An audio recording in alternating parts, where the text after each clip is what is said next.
नमस्ते दोस्तों, स्वागत है आप सभी भाइयों को एक बार फिर से नए व्लॉग के अंदर। और ये व्लॉग भी बहुत खास होने वाला, बहुत रोचक होने वाला, तो वीडियो में पूरा बने रहना भाइयों, क्योंकि आज हम आए हैं लाल किला के अंदर, जो एक हमारा ऐतिहासिक और आज़ादी दिवस का भी प्रतीक माना जाता है, आज़ादी का भी प्रतीक माना जाता है। तो इसके बारे में सब कुछ खास आपको बातें क्लियर करेंगे। वीडियो में आवाज़ थोड़ी कम आएगी, वीडियो में आवाज़ थोड़ी आपको डिस्टर्बेंस लगेगी, तो बस एडजस्ट करना और वीडियो को सुन लेना एडजस्टमेंट से। वीडियो खास होने वाला भाइयों, वीडियो को शुरू करते हैं दिल्ली के किले से। तो ये देख लो दोस्तों, हम आ गए बिल्कुल किले के फ्रंट पे, किले के सामने, और आगे आगे आपको मैं दिखाता जाऊंगा। और ये जो बनी हुई है सामने ही बिल्कुल पहले जो हमें दिख रही है, ये नहर उस समय की नाली, जो सेफ्टी पर्पज़ के लिए या फिर कोई ऐसे मान लो, इसमें कहा जाता है कि इसमें जानवर मगरमच्छ वगैरह छोड़े जाते थे सेफ्टी पर्पज़ के लिए, ताकि यहाँ से किले से कोई अंदर ना जाए और उनको मतलब कि अंदर जाने में रोका जा सके। और ये देख सकते हो आप, ये इसीलिए बनाई गई थी। और ये किला बिल्कुल चांदनी चौक के पास में है, पड़ता है, और बिल्कुल ही उसके पीछे आप 5-7 मिनट की दूरी पे ही है भाई। तो इस नहर का भी बताया जाता है कि ये नहर में जैसे मान लो जानवरों की सेफ्टी के लिए भी होता था, और ख़ास तौर पे कोई हमला ना कर दे जल्दी से, तो कोई उस पार ना चला जाए जल्दी से, तो इसीलिए भी होता था इस नहर का प्रयोग। तो ये जो आप वहाँ से बिल्कुल, और लंबा देख लो, काफ़ी लंबा है ये, उस समय का बना हुआ, 500-700 साल पहले का बना हुआ, आज भी हमारे सामने ऐसे मजबूती के साथ खड़ा हुआ है कि आप देखने में भाई मज़ा आता है कि कितनी चीज़ तो पुरानी चीज़ है, ऐतिहासिक चीज़ आज भी हमारे सामने ऐसी कैसे बिल्कुल खड़ी हुई है। और ये आ गया टिकट घर। यहाँ पे टिकट लेने के 2 ऑप्शन है, ऑनलाइन भी ले सकते हो आप, और वहाँ पे जाके ऑफलाइन भी, मतलब कि सीधा रसीद भी आप प्राप्त कर सकते हो। और ये टिकट आपको म्यूज़ियम की और दोनों की अलग अलग मिलती है। इकट्ठी लोगे थोड़ी महंगी मिलती है, और अलग अलग अगर सीधा एक पर किले के लिए लोगे तो वो अलग मिलती है। तो अब हम चलेंगे इसके अंदर आगे। तो आगे हम फाइनली दोस्तों इसमें अंदर, और देखो यहाँ से एंट्री करवाई थी हमने, वहाँ से हम एंटर करें तो यहाँ पे आ गए हैं। और ये फिर से वही गेट जो मैंने साइड से दिखाया था, मेन गेट आ गया, इसका मेन गेट और मुख्य द्वार आ गया। तो वही फिर से ये नहर जो नाली मैंने आपको दिखाई पहले, वो फिर से आ गई है। तो ये यहाँ पे दीवारें आपको देख सकते हैं, ऊंची ऊंची है। तो यहाँ से अब हम अंदर जाएंगे, अंदर आपको सब कुछ दिखाएंगे और पूरे विस्तार से बताएंगे आपको। बस वीडियो को शुरू से लेके अंत तक देखते रहना भैया। अंदर आपको खास चीज़ें दिखाने वाले हैं, और जितनी भी जानकारी आपको सारी विस्तार से देंगे भाई। अब हम अंदर जाके शुरू करते हैं वीडियो बाकी। तो ये जो इसकी दीवारें आपको दिख रही है ना दोस्तों, ये लाल पत्थर की जो बनी हुई दीवारें दिख रही है, लगभग सारी पत्थर की, 18 से कुछ दीवारें 18 और कुछ दीवारें 33 मीटर ऊंची हैं। और इनका जो इनमें जो यूज़ हुआ है मटेरियल, संगमरमर का भी इसमें इस्तेमाल किया गया भाई, संगमरमर का भी इस्तेमाल किया गया, और इसमें चूना का पत्थर का भी इस्तेमाल किया गया है। और इसकी सजावट के लिए भाई सारा का सारा इसमें संगमरमर और चूना का भी इस्तेमाल किया गया है। जितनी जो आपको ऊंची ऊंची दीवारें दिख रही, कुछ तो 33 और कुछ 18 मीटर तक ऊंची है ये सारी दीवारें। आगे चलते आपको दिखा दो, ये तोप भी उसी समय की है। ये तोप जो आज इतनी काफ़ी मजबूत है, ये बनी हुई कि उस समय से आज तक ये यहीं पर उसी समय की ये रखी हुई है यहाँ पे। और आगे अंदर चलेंगे, आपको दिखाएंगे। ये तोप देख लो, उसी समय की आज भी वहाँ इसमें ऐसे कैसे रखी हुई है, बिल्कुल ऐसे कैसे रखी हुई है। और ये गेट तो फ़िलहाल अभी बना है, ये तो पुराना नहीं है, ये तो अभी लोहे का बना है जो आपको दिख रहा है, ये तो अभी ही बना है। तो आगे आगे चलते जाएंगे आप, इसका जितना भी शुरुआत से लेकर आपको लास्ट तक एक एक चीज़ का पूरी तरह से जानकारी देते जाएंगे। तो ये भी गेट अभी का ही है फ़िलहाल सारा। तो अभी शुरुआत से देख सकते हो भाई कितना खूबसूरत दिख रहा है, शुरुआत में ही काफ़ी खूबसूरत दिख रहा है। अंदर से अभी आप ये आ गया हमारा, जहाँ पे हर साल पहली बार शुरुआत करी थी हमारे प्रधानमंत्री नेहरू जी ने, और उसके बाद हर साल जब भी आज़ादी दिवस का समय आता है, तो हर साल यहीं से हमारे जितने भी पीएम हुए, जितने भी प्रधानमंत्री हुए, सब यहीं से झंडा फहराने का कार्य करते हैं, और आगे भी ऐसे होता रहेगा। अब हम आगे जा रहे हैं, इसमें आगे जाकर बाज़ार मिलेगा, मेरे सबसे पहले ही बाज़ार मिलेगा। ये बोर्ड आप देख सकते हो, इसको पढ़ सकते हो, यहाँ पे अच्छा ख़ास तरीके से लिखा हुआ है, इसे आप पढ़ सकते हो, रोक के भी पढ़ सकते हो। अब हम आगे जा रहे हैं भाई, तो ये वो बाज़ार आ गया, ये वो बाज़ार आ गया जिसका नाम छज्जा बाज़ार, छत्ता बाज़ार, और इसे मीना बाज़ार के नाम से भी जाना जाता है भाइयों।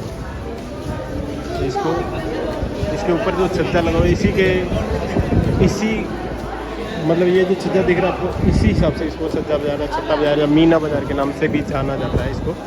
और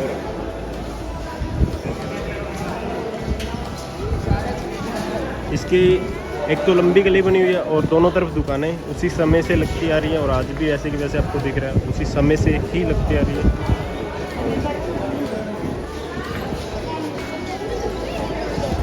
इसे भी शाहजहाँ द्वारा, इसका निर्माण भी शाहजहाँ द्वारा ही करा गया था।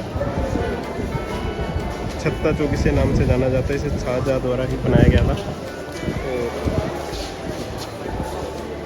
ये सबसे अनोखी जगह में से एक है माना जाता है, लाल किले की सबसे अनोखी जगह में से एक माना जाता है दोस्तों। ये ऊपर जो छत्ता दिख रहा है इसी के नाम से इसे जाना जाता है। तो इसके दोनों तरफ ये दुकानें आज भी लगती है, वैसे उसी समय से लगती है। इसमें उस समय रेशम के कपड़े और कीमती सामान यहाँ पे मिला करते थे, और जो ऐसे ही सजा हुआ है आज भी, उस समय और भी खूबसूरत दिखता था। इसके बारे में काफ़ी सारा कुछ बताया जाता है कि उस समय तो बहुत खूबसूरत दिखता था भाइयों। और यहाँ पे शाही परिवार उनकी बेगम वगैरह जितने भी शाही परिवार होते थे वही यहाँ पे एक मतलब कि जो कह लो कि सामान खरीदने, शॉपिंग करने, आज के टाइम हम कहते हैं शॉपिंग करने के लिए आया करते थे। ये उस समय और भी खूबसूरत लगता होगा भाइयों। तो कितनी अपने आप में एक ख़ास बात भी है इसमें कि कितना बढ़िया और कितने अच्छे तरीके से बनाया गया कि आज की दीवारें देखो, किसी में पानी भर गया, किसी में क्या, ये आज भी वैसे कि वैसे टिका हुआ है। काफ़ी ख़ास बनावट और सजावट इसकी काफ़ी ख़ास तरीके से, काफ़ी ख़ास बढ़िया तरीके से करी गई है।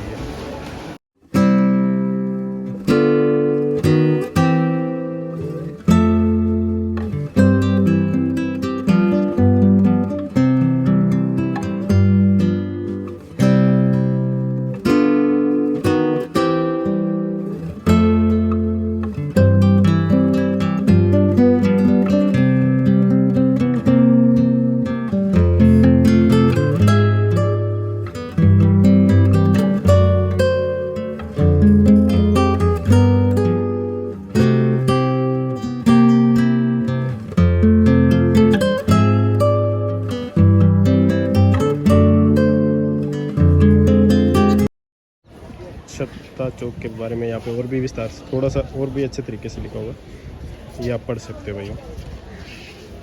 इसे आप यहाँ से अच्छे से और बढ़िया तरीके से पढ़ सकते हो। यहाँ पे मैंने रोक के रखा हुआ।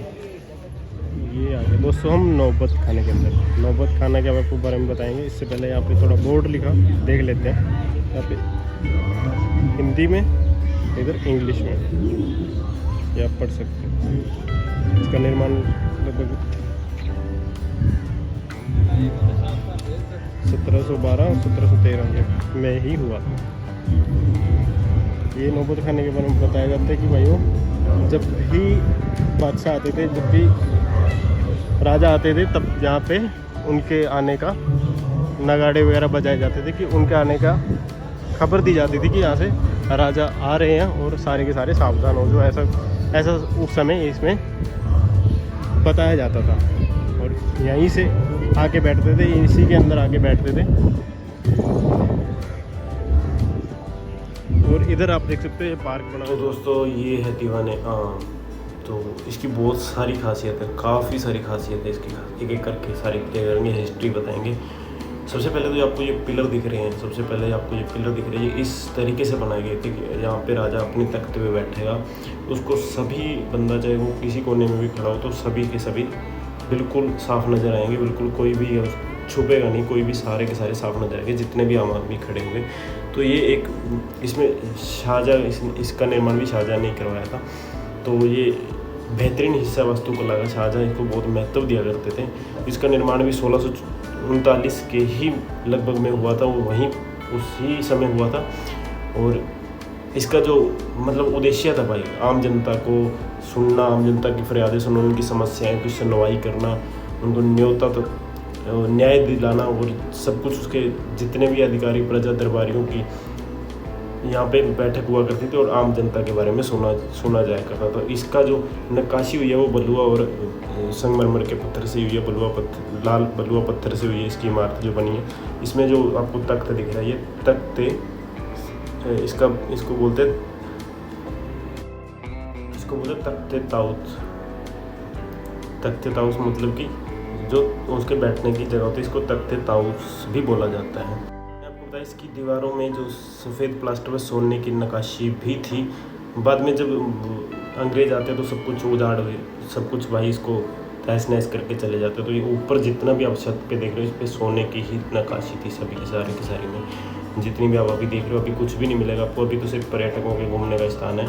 उस समय यहाँ पे सोना ही सोना लगा होता था ऊपर की जो इसकी छत बनी हुई है। तो इसमें मेहमानों के लिए, अमीरों के लिए कोई मतलब कि आम जनता के लिए इसका उद्देश्य यही था कि आम जनता की सुनवाई होती थी और वहाँ पे राजा बैठा करते थे। जो तख्ते ताऊस है आपको नज़र आ रहा है भाइयों, ठीक है। इसमें भी एक नहर गुजरती थी जिसका नाम होता है नहर बिश्त, जिसका मतलब होता है कि स्वर्ग की नहर।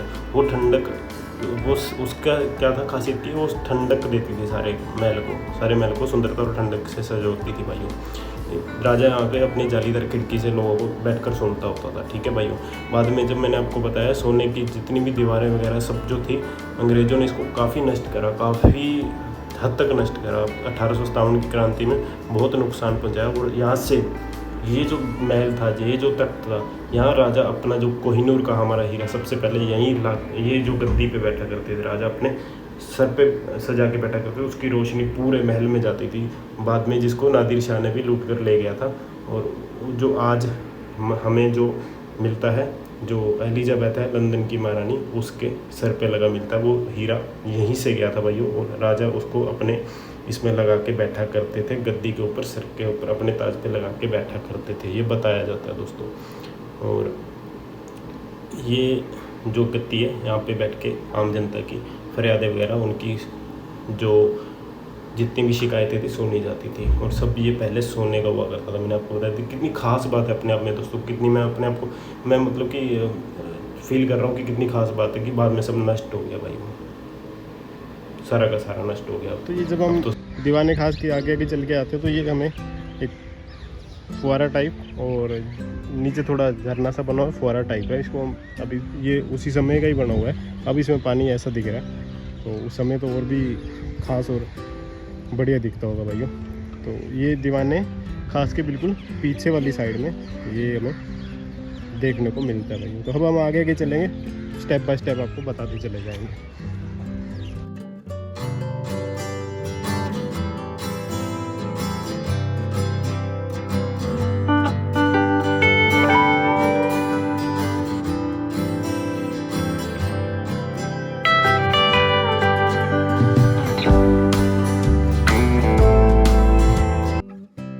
ये दोस्तों आ गए हम मुमताज़ महल में। और यहाँ बोर्ड लगा हुआ है इसका, यहाँ हिंदी और यहाँ इंग्लिश दोनों में है, यहाँ पे आप पढ़ सकते हो। तो अब इसके अंदर चलेंगे हम। मुमताज़ महल निर्माण इसका वही 1639 और शाहजहाँ द्वारा। ये अभी बंद कर रखा है फिलहाल, अंदर इसकी एंट्री नहीं है, हम बस बार बार से ही देखेंगे। अंदर तो शायद नहीं जाने देते, बस बार बार से देखेंगे। तो ये मुमताज़ महल है, ये मुमताज़ के नाम पे रखा गया था इसका नाम, जो कि शाहजहाँ की बीवी थी, जिसके याद में उन्होंने, जिनसे वो प्रेम करते थे, जिनकी याद में उन्होंने वो ताजमहल भी बनवाया।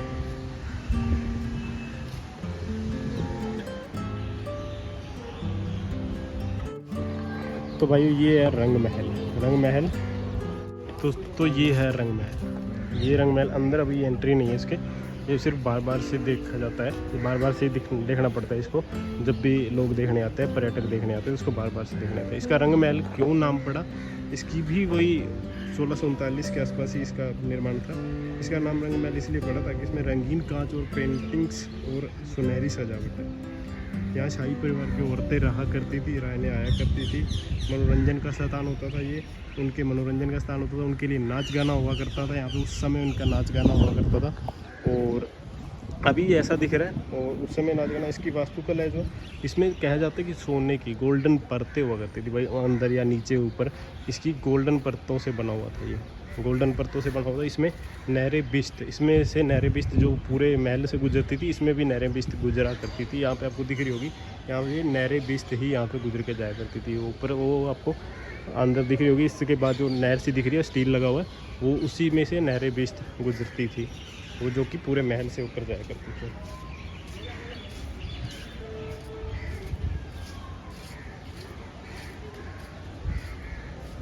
इसे गुलाबी और सुनहरे रंगों से सजाया करता था उस समय भाई। अभी तो सारा सोना वगैरह मैंने आपको जैसे पहले बताया कि अंग्रेज आए तो सब उजाड़ के ले गए, सब उजाड़ दिया। यहाँ पे सब सोने की सजावटें गोल्डन परतें हुआ करती थी इस पर। और ये इसका बोर्ड है, इसके बारे में यहाँ पे भी थोड़ा लिखा हुआ है, तो ये आप पढ़ सकते हो। आज की स्थिति में इसमें कोई सोना चांदी मौजूद नहीं है, बस आज की स्थिति में जो ये पर्यटकों के और लोगों के देखने के लिए ही बना, मतलब कि इसको वैसे एक ऐसा छोड़ा हुआ। और आज भी काफ़ी सही दिख रहा है और काफ़ी अच्छा दिख रहा है भाई, आप देख सकते हो। ये अंदर नहीं जाने देते, पर जो नहरें बिस्त आपको मैंने दिखाई तो स्टील के जो वो लगे हुए हैं ग्रिल से, उसके अंदर जो। तो दोस्तों ये है दीवाने खास, ये दीवाने खास है। उससे पहले जो हमने वीडियो बनाई थी पीछे, वो दीवाने था आम, वो जो था वो दीवाने आम था। और ये है जो मैं अभी आपको दिखा रहा हूँ, ये दीवाने खास है, जिसमें खास लोगों की मीटिंग हुआ करती थी। राजा से मिलने आया करते थे, जो विदेशी या जो अमीर अमीर लोग थे तब सब उस समय के, वो मिलने आया करते थे, उनसे जो मीटिंग हुआ करती थी, इसको दीवाने खास बोला जाता था। और ये स्पेशल उनके लिए था जो दो राजा के खास अमीर मित्रों, खास मेहमानों, विदेशी दूतों से, जो बड़े राज के फैसले समझौते योजनाएं यहीं बनाया करते, यहीं बनती थी। मतलब कि भाई आपको बता दूँ, ये दीवाने खास मुगल साम्राज्य की धन, वैभव और शोभा का प्रतीक था भाई। इसमें एक फ़ारसी में एक लाइन लिखी हुई है, फ़ारसी में इसमें एक लाइन लिखी हुई है, अभी अंदर तो नहीं जा सकते, जो कि लिखा हुआ है कि उसका हिंदी में मतलब बनता है कि अगर धरती में कहीं पर जन्नत है तो वो यहीं पर है। दोस्तों ये इसमें अंदर लिखा हुआ है जो फारसी में। और इसमें भी जो नहर थी वो यहीं इसमें से भी गुजरती थी, नहरें बिस्त इसमें से भी गुजरा करती थी।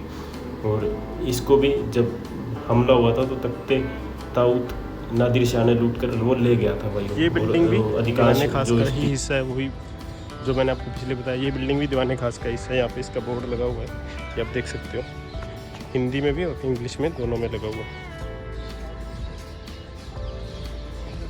तो आगे आगे हम चलते जाएंगे, जो जो बिल्डिंग दिखती जाएगी उसको क्लियर करते जाएंगे भाई।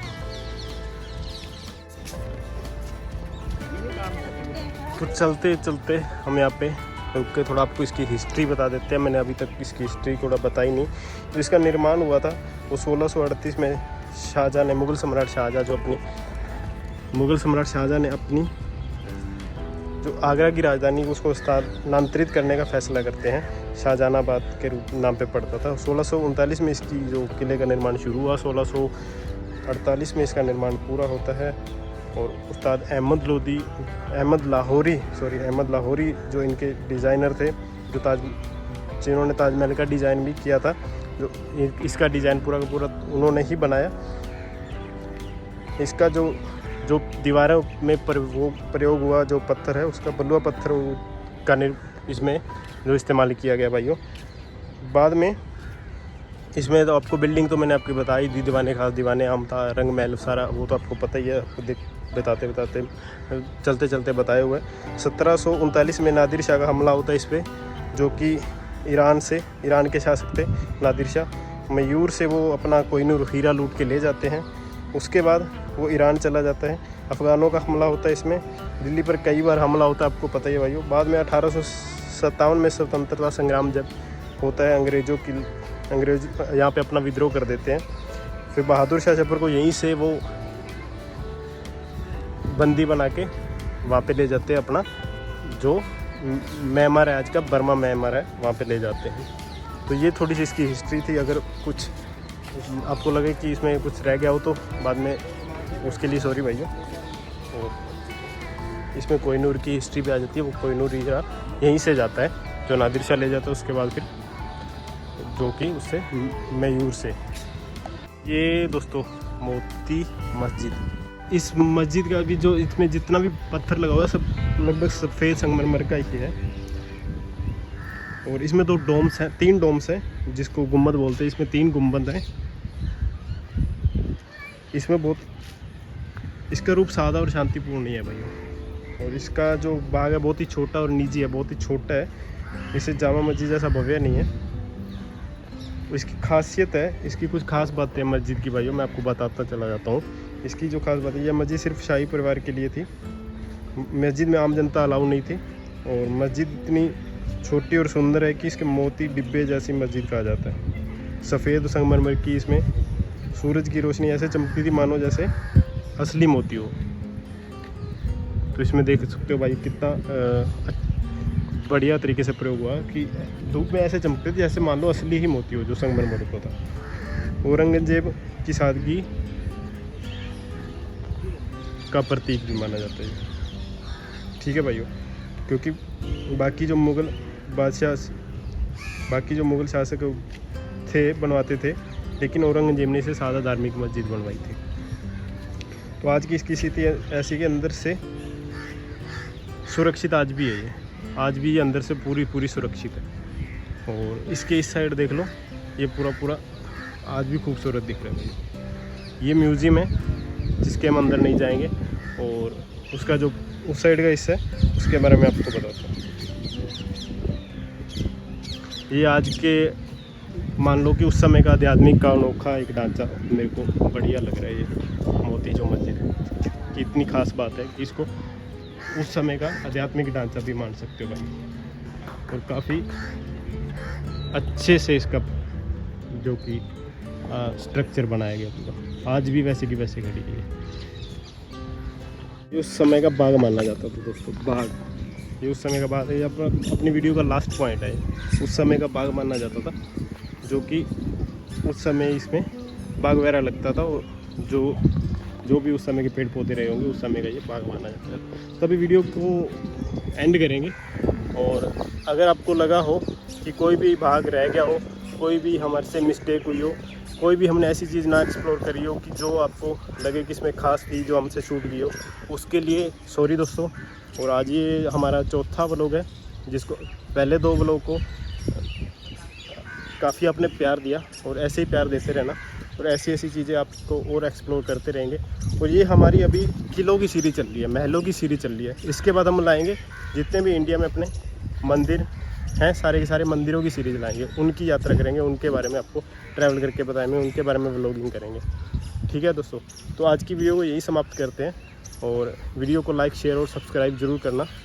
और फेसबुक पे हो तो फॉलो ज़रूर करना। तो आज की ऐतिहासिक इस यात्रा को हम यहीं इसका समाप्ति करते हैं। आगे बने रहना, वीडियो को लाइक, शेयर, सब्सक्राइब जरूर करते रहना। और ऐतिहासिक यात्रा में हमारे साथ जुड़े रहना भाइयों। मिलते हैं अगले एक और ख़ास और बढ़िया वाले व्लॉग में। धन्यवाद दोस्तों।